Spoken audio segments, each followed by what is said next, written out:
Hi ಕನ್ನಡದ YouTube ಚಾನಲ್ಗೆಲ್ಲ ಅಭ್ಯರ್ಥಿಗಳಿಗೆ ವಿದ್ಯಾರ್ಥಿನಿಯರಿಗೆ ಸ್ವಾಗತನ ತಿಳಿಸ್ತಾ ಇದೀಗ ಕರ್ನಾಟಕ ರಾಜ್ಯದಲ್ಲಿ ಒಂದು ಶಿಕ್ಷಕರ ಅರ್ಹತಾ ಪರೀಕ್ಷೆಯನ್ನು 2025ರಲ್ಲಿ ಬರೆದಿರುವಂತಹ ಅಭ್ಯರ್ಥಿಗಳು ಅವರು ಒಂದು ಸರ್ಟಿಫಿಕೇಟ್ ಏನು ಬರುತ್ತಲ್ಲ ಆನ್ಲೈನ್ ಮುಖಾಂತರ ಒಂದು ಸರ್ಟಿಫಿಕೇಟ್ ಅನ್ನು ಬಿಟ್ಟಿದ್ದಾರೆ. ಆ ವೆಬ್ಸೈಟ್ ಆಫ್ ಅಂತ ಬರ್ತಿದೆ, ನಮಗೆ ವೆಬ್ಸೈಟ್ ಸರ್ವರ್ ಸಿಗ್ತಾ ಇಲ್ಲ, ವೆಬ್ಸೈಟೇ ಬರ್ತಿಲ್ಲ ಅಂದ್ರೆ ಸೊ ಈ ಒಂದು ಚೆಕ್ ಮಾಡ್ತಿರುವಂತದ್ದಾಗಿರುತ್ತೆ. ಕೆಲವೊಂದು ಅಭ್ಯರ್ಥಿಗಳು ಬಿಟ್ಟಿದ್ದಾರೆ ಹಾಗೆ ಹೀಗೆ ಅಂತೆಲ್ಲ ನೋಡ್ತಿರ್ತಾರೆ. ಸೊ ಆ ಒಂದು ಸಂದರ್ಭದಲ್ಲಿ ಈ ತರ ಆಗ್ತಿದೆ. ಮತ್ತೆ ಇಲಾಖೆಯವರು ಏನು ಮಾಹಿತಿನ ಕೊಟ್ಟಿದ್ದಾರೆ ಸರ್ಟಿಫಿಕೇಟ್ಗೆ ಸಂಬಂಧಪಟ್ಟಂತೆ ಒಂದೊಂದು ಅಪ್ಡೇಟ್ಸ್ ಅಭ್ಯರ್ಥಿಗಳಿಗೆ ಡೌಟ್ಸ್ಗಳಿರುವಂತದ್ದಾಗಿರುತ್ತೆ. ಸೊ ಅದ್ರ ಬಗ್ಗೆ ವಿಡಿಯೋದಲ್ಲಿ ಕಂಪ್ಲೀಟ್ ಮಾಹಿತಿನ ತಿಳ್ಕೊಂತಾರೆ. ಹೆಚ್ಚುವರಿ ಟಿಇಟಿ ಆಗಿರ್ಬೋದು, ಬಿ.ಎಡ್ ಆಗಿರ್ಬೋದು, ನಂತರದಲ್ಲಿ ನೇಮಕಾತಿ ಪರೀಕ್ಷೆಗಳಿಗೆ ಸಂಬಂಧಪಟ್ಟಂತೆ ಮುಂದಿನ ಅಪ್ಡೇಟ್ಸ್ಗಳನ್ನ ತಿಳ್ಕೊಳ್ಳೋದಕ್ಕೆ ಕನ್ನಡದ ಯೂಟ್ಯೂಬ್ ಚಾನಲ್ಗೆ ನೀವು ಸಬ್ಸ್ಕ್ರೈಬ್ ಆಗದೆ ಹೊಸದಾಗಿ ವಿಡಿಯೋ ನೋಡ್ತಿರೋರು ಸಬ್ಸ್ಕ್ರೈಬ್ ಆಗ್ಬೋದು, ಬೆಲ್ ಐಕಾನ್ ಕೂಡ ಕ್ಲಿಕ್ ಮಾಡಬಹುದು ಅಂತ ತಿಳಿಸ್ತಾ ಇದೀಗ ಅಭ್ಯರ್ಥಿಗಳಿಗೆ ಒಂದು ಟಿಇಟಿ ಸರ್ಟಿಫಿಕೇಟ್ ಅಂತ ಏನಿತ್ತಲ್ಲ, ಸೊ ಈ ಒಂದು ಸರ್ಟಿಫಿಕೇಟ್ ಅಭ್ಯರ್ಥಿಗಳಿಗೆ ಡಿಸೆಂಬರ್ ತಿಂಗಳ 7ನೇ ತಾರೀಕು 2025ರಂದು ಅಭ್ಯರ್ಥಿಗಳಿಗೆ ಪೇಪರ್ 1 ಮತ್ತೆ ಪೇಪರ್ 2ಗೆ ಸಂಬಂಧಪಟ್ಟಂತೆ ಪರೀಕ್ಷೆಗಳಾಗಿದ್ದು ಸುಮಾರು ದಾಖಲೆ ಪ್ರಮಾಣದಲ್ಲಿ ಅಭ್ಯರ್ಥಿಗಳು ಪರೀಕ್ಷೆಯನ್ನು 3 ಲಕ್ಷ ಆಸುಪಾಸಿನ ಅಭ್ಯರ್ಥಿಗಳು ಪರೀಕ್ಷೆಯನ್ನು ಬರೆದಿರುವಂತದ್ದಾಗಿರುತ್ತೆ. ಅದರ ಪೈಕಿ ಅಭ್ಯರ್ಥಿಗಳಿಗೆ ರಿಸಲ್ಟ್ ಕೂಡ ಪ್ರಕಟ ಆಗಿತ್ತು. 97,000 ಅಭ್ಯರ್ಥಿಗಳು ಆಲ್ಮೋಸ್ಟ್ ಪಾಸ್ ಆಗಿದ್ದಾರೆ ಅಂತ ಹೇಳ್ಬೋದಾಗಿರುವಂತದ್ದಾಗಿರುತ್ತೆ. ಸೊ ಇಲಾಖೆ ಕಡೆಯಿಂದ ಮಾಹಿತಿಗಳು ಲಭ್ಯ ಆಗಿರೋದಾಗಿರುತ್ತೆ. ಈ ಅಭ್ಯರ್ಥಿಗಳು ಏನು ಕ್ಲಿಯರ್ ಆಗಿದಾರಲ್ಲ, ಪಾಸ್ ಅನ್ನೋದಕ್ಕಿಂತ ಕ್ಲಿಯರ್ ಅಂತ ಕರೀತಾರೆ ಇಲ್ಲಿ, ಕ್ವಾಲಿಫೈಡ್ ಅಂದ್ಬಿಟ್ಟು. ಸೊ ಅಭ್ಯರ್ಥಿಗಳು ಯಾರು ಕ್ವಾಲಿಫೈಡ್ ಆಗಿದಾರಲ್ಲ ಆ ಎಲ್ಲ ಅಭ್ಯರ್ಥಿಗಳಿಗೆ ಅಫಿಷಿಯಲ್ ಆಗಿ ಇಲಾಖೆ ಕಡೆಯಿಂದ ಸರ್ಟಿಫಿಕೇಟ್ ಅನ್ನ ಇಲಾಖಾ ವೆಬ್ಸೈಟ್ ಅಲ್ಲಿ ಪ್ರಕಟ ಅಂತ ಮಾಡ್ತಾರೆ, ಅದು ಗೊತ್ತಿರುತ್ತೆ ನಿಮಗೆ. ಸೊ ಈ ಒಂದು ಸಂದರ್ಭದಲ್ಲಿ ಅಭ್ಯರ್ಥಿಗಳು ಏನ್ ಮಾಡ್ತೀರಾ, ರಿಸಲ್ಟ್ ಇತ್ತು, ರಿಸಲ್ಟ್ ಲಿಂಕ್ ನ ಕೆಳಗಡೆ ಈ ತರ ಒಂದೇನಿತ್ತಲ್ಲ ಅದರ ಮೇಲೆ ಹೋಗ್ಬಿಟ್ಟು ಡೌನ್ಲೋಡ್ ಅಂತ ಕ್ಲಿಕ್ ಮಾಡ್ತೀರಿ. ಸೊ ಈಗ ಈ ಒಂದು ಅದನ್ನ ಕೂಡ ಟ್ರೈ ಮಾಡ್ಲಿಕ್ಕೆ ಅಭ್ಯರ್ಥಿಗಳಿಗೆ ವೆಬ್ಸೈಟ್ ಓಪನ್ ಆಗ್ತಿಲ್ಲ. ಈಗ ಕೆಲವೊಂದು ಅಭ್ಯರ್ಥಿಗಳು ಬರ್ತಿದೆ, ಓಕೆ ಸರ್ಟಿಫಿಕೇಟ್ ಅಪ್ಲೋಡ್ ಆಗ್ತಿರ್ಬೋದೇನೋ, ಅಪ್ಲೋಡ್ ಆಗಿದೆಯೋ, ಆ ಒಂದು ರೀಸನ್ ಇಂದ ಈ ತರ ಬರ್ತಿದ್ಯಾ, ಸರ್ವರ್ ಸಮಸ್ಯೆ ಆಗಿದೆಯಾ, ಬಿಟ್ಟಿದಾರಾ ಅಂತಾನು ಕೂಡ ಕೆಲವೊಂದು ಅಭ್ಯರ್ಥಿಗಳು ಪ್ರಶ್ನೆನ ಕೇಳ್ತಿರಲ್ಲ. ಅದ್ರ ಬಗ್ಗೆ ತಿಳಿಸುವಂತಂದ್ರೆ ಅಭ್ಯರ್ಥಿಗಳಿಗೆ ಡಿಸೆಂಬರ್ ತಿಂಗಳ 10ನೇ ತಾರೀಕಿನಂದು ಈ ವಿಡಿಯೋ ಮಾಡ್ತಿರುವಂತದ್ದಾಗಿರುತ್ತೆ.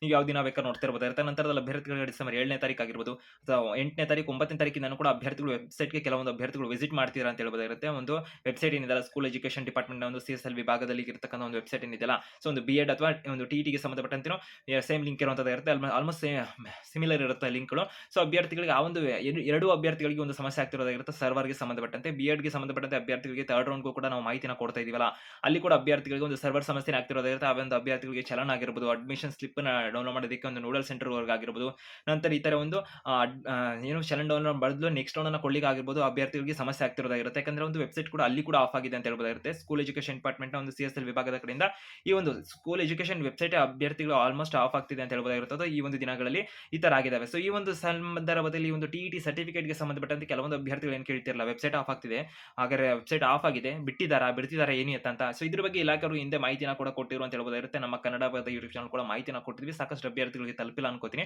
ಆ ಒಂದು ರೀಸನ್ ಇಂದ ನೀವು ವಿಡಿಯೋ ನೋಡಿದ ನಂತರ ನಿಮ್ಮ ಸ್ನೇಹಿತರಿಗೂ ಕೂಡ ಶೇರ್ ಮಾಡಿ ಅಂತ ಕೂಡ ತಿಳಿಸ್ತಾ, ಏನಂದ್ರೆ ಸ್ಕ್ರೀನ್ ಮುಖಾಂತರ ನೋಡ್ತಿದ್ದೀರಾ, ಕೇಂದ್ರೀಕೃತ ದಾಖಲಾತಿ ಘಟಕದ ಕಡೆಯಿಂದ ಟಿಇಟಿಗೆ ಸಂಬಂಧಪಟ್ಟಂತೆ ಅಧಿಸೂಚನೆ ಕೂಡ ಪ್ರಕಟ ಆಗಿತ್ತು. ಅದರಲ್ಲಿ ಅವರು ಮಾಹಿತಿನ ಕೊಟ್ಟಿದ್ರು ಅಭ್ಯರ್ಥಿಗಳಿಗೆ. ಒಂದು ಪ್ರಮಾಣ ಪತ್ರ ಇರುತ್ತಲ್ಲ ಅಭ್ಯರ್ಥಿಗಳಿಗೆ, ರಿಸಲ್ಟ್ ಪ್ರಕಟ ಆದಂತಹ ಒಂದು 4 ವಾರದ ಒಳಗಡೆ ಅಭ್ಯರ್ಥಿಗಳಿಗೆ ಇಲಾಖಾ ವೆಬ್ಸೈಟ್ ನಲ್ಲಿ ಒಂದು ಪ್ರಮಾಣ ಪತ್ರವನ್ನು ಅಪ್ಲೋಡ್ ಮಾಡಲಾಗ್ತದೆ ಅಂತ ಇಲಾಖೆಯವರು ಮಾಹಿತಿನ ಕೊಟ್ಟಿದ್ದಾರೆ. ಅಂದ್ರೆ ರಿಸಲ್ಟ್ ಪ್ರಕಟವಾದ 4 ವಾರದ ಒಳಗಡೆ ಅಭ್ಯರ್ಥಿಗಳಿಗೆ ಅವರು ಪ್ರಕಟ ಮಾಡ್ತೀವಿ ಅಂತ ಮಾಹಿತಿನ ಕೊಟ್ಟರು. ಹಿಂದೆ ಮುಂದೆ ಆಗ್ಬೋದಿರುತ್ತೆ. ಸೊ ಅಭ್ಯರ್ಥಿಗಳಿಗೆ ಇವಾಗ 4 ವಾರ ಅಂತ ಮಾಹಿತಿನ ಕೊಟ್ಟರಿಂದ ಜನವರಿ ತಿಂಗಳ ಆಸುಪಾಸು ಕೊನೆಯ ವಾರ ಏನಿರುತ್ತಲ್ಲ ಅಲ್ಲಿ ತನಕ ವೆಯ್ಟ್ ಮಾಡಿ ನೋಡಬಹುದಾಗಿರುತ್ತೆ ಅಭ್ಯರ್ಥಿಗಳಿಗೆ. ಅಲ್ಲಿ ಆ ಸಂದರ್ಭದಲ್ಲಿ ಅಪ್ಲೋಡ್ ಆಗುವ ಸಾಧ್ಯತೆ ಇರುತ್ತೆ. ತೀರಾ ಇವಾಗ ಅಪ್ಲೋಡ್ ಆಗಿದೆ ಹಾಗೆ ಅಂತ ಅಫಿಷಿಯಲ್ ಆಗಿ ಎಲ್ಲೂ ಕೂಡ ಇಲಾಖೆ ಕಡೆಯಿಂದ ಮಾಹಿತಿನ ಕೊಟ್ಟಿಲ್ಲ, ಪ್ರಮಾಣ ಪತ್ರವನ್ನ ಬಿಡುಗಡೆ ಮಾಡಿದ್ವಿ ಹಾಗೆ ಡೌನ್ಲೋಡ್ ಮಾಡ್ಕೋಬಹುದು ಅಂತ. ಸೊ ಅಲ್ಲಿ ಏನು ಲಿಂಕ್ ಇತ್ತಲ್ಲ ಅಭ್ಯರ್ಥಿಗಳು, ಅದೊಂದು ಪ್ರಶ್ನೆ ಇರುತ್ತೆ, ಲಿಂಕ್ ಬಿಟ್ಟಿದ್ರಲ್ಲ ಅಲ್ಲಿ ಹಾಗೆ ಅಂತ. ಅದು ಕಳೆದ ವರ್ಷಗಳಲ್ಲಿ ಡೌನ್ಲೋಡ್ ಮಾಡ್ಕೊಳ್ಳೋದಕ್ಕೆ, ಕಳೆದ ವರ್ಷ ಕ್ಲಿಯರ್ ಆಗಿರ್ತಾರಲ್ಲ ಆ ಅಭ್ಯರ್ಥಿಗಳಿಗೆ ಡೌನ್ಲೋಡ್ ಮಾಡಲಿಕ್ಕೆ ಲಿಂಕ್ ಅನ್ನ ಬಿಟ್ಟಿರೋದಾಗಿರುತ್ತೆ. ಯಾವುದೇ ರೀತಿಯಾಗಿ ಇನ್ನು 2025ರ ಒಂದು ಟಿಇಟಿ ಏನಾಯ್ತಲ್ಲ ಡಿಸೆಂಬರ್ ತಿಂಗಳ 7ನೇ ತಾರೀಕು ಡಿಸೆಂಬರ್ 23ಕ್ಕೆ ಏನು ರಿಸಲ್ಟ್ ಬಂತಲ್ಲ ಆ ಅಭ್ಯರ್ಥಿಗಳದು ಇನ್ನು ಅಫಿಷಿಯಲ್ ಆಗಿ ಪ್ರಮಾಣ ಪತ್ರ ಸರ್ಟಿಫಿಕೇಟ್ ಏನಿರುತ್ತಲ್ಲ ರಿಸಲ್ಟ್ ಕ್ಲಿಯರ್ ಆದಂತ ಅಭ್ಯರ್ಥಿಗಳಿಗೆ ಬಿಡುಗಡೆ ಆಗಿಲ್ಲ. ಅಫಿಷಿಯಲ್ ಆಗಿ ಅಪ್ಡೇಟ್ಸ್ ಬಂದಂತ ಸಂದರ್ಭದಲ್ಲಿ ಕನ್ನಡ ಮಾಹಿತಿ ಕೂಡ ಕೊಡ್ತೇವೆ. ಮತ್ತೆ Kannada official Instagram, WhatsApp, Telegram ಗಳಲ್ಲೂ ಕೂಡ ನಿಮಗೆ ಮಾಹಿತಿಗಳು ಸಿಗ್ತಿರುತ್ತೆ. ಅಲ್ಲಿ ಕೂಡ ಒಂದು ಫಾಲೋ ಮಾಡಬಹುದಿರುತ್ತೆ. ಡಿಸ್ಕ್ರಿಪ್ಷನ್ ಲಿಂಕ್ ಇರುತ್ತೆ. ಆಕ್ಚುಲಿ ಪ್ರಶ್ನೆ ಡೌಟ್ಸ್ ಇದೆ ಅಂತಕ್ಕಂಥ ಅಭ್ಯರ್ಥಿಗಳು ನಮ್ಮ ಜೊತೆ ಇನ್ಸ್ಟಾ ಮೆಸೇಜ್ ಅಥವಾ ಕಾಲ್ ಮುಖಾಂತರ ಮಾಹಿತಿನ ಪಡ್ಕೊಳ್ಳೋದಕ್ಕೆ ಇನ್ಸ್ಟಾಗ್ರಾಮ್ ಸಬ್ಸ್ಕ್ರೈಬ್ ಆಗೋ ಮುಖಾಂತರ ನಿಮಗೆ ಅದು ನೆರವಾಗುತ್ತೆ ಅಂತ ಕೂಡ ತಿಳಿಸ್ತಾ, ಇದೀಗ ಅಭ್ಯರ್ಥಿಗಳಿಗೆ ನಾವು ಅಫಿಷಿಯಲ್ ಆಗಿ ಅಂತೂ ಬಿಟ್ಟಿಲ್ಲ ಇಲಾಖೆ ಕಡೆಯಿಂದ. ಸೊ ವೆಬ್ಸೈಟ್ ಏನು ಆಫ್ ಆಗಿದೆಯಲ್ಲ, ಸೊ ಇಲಾಖೆ ಕಡೆಯಿಂದ ಕೆಲವೊಂದು ಕಾರಣ ಕೆಲಸ ಕಾರ್ಯಗಳು ನಡೀತಿರಬಹುದಾಗಿರುತ್ತೆ. ಆ ಒಂದು ರೀಸನ್ ಇಂದ ತಾಂತ್ರಿಕ ದೋಷಗಳಾಗ್ಬಿಟ್ಟು ಸರ್ವರ್ ಎರರ್ ಆಗಿರಬಹುದಾಗಿರುತ್ತೆ. ಸೊ ಅದಕ್ಕೆ ಸಂಬಂಧಪಟ್ಟಂತೆ ಏನಾದ್ರು ಕ್ವಿಕ್ ಇನ್ಫಾರ್ಮೇಷನ್ ಬಂದಾಗ ಕನ್ನಡ ಯೂಟ್ಯೂಬ್ ಚಾನಲ್ ನಿಮಗೆ ಮಾಹಿತಿನ ಕೊಡ್ತೇವೆ. ಅದಕ್ಕೆ ಕೂಡ ಚಾನಲ್ಗೆ ಸಬ್ಸ್ಕ್ರೈಬ್ ಆಗಬಹುದಾಗಿರುತ್ತೆ. All the best.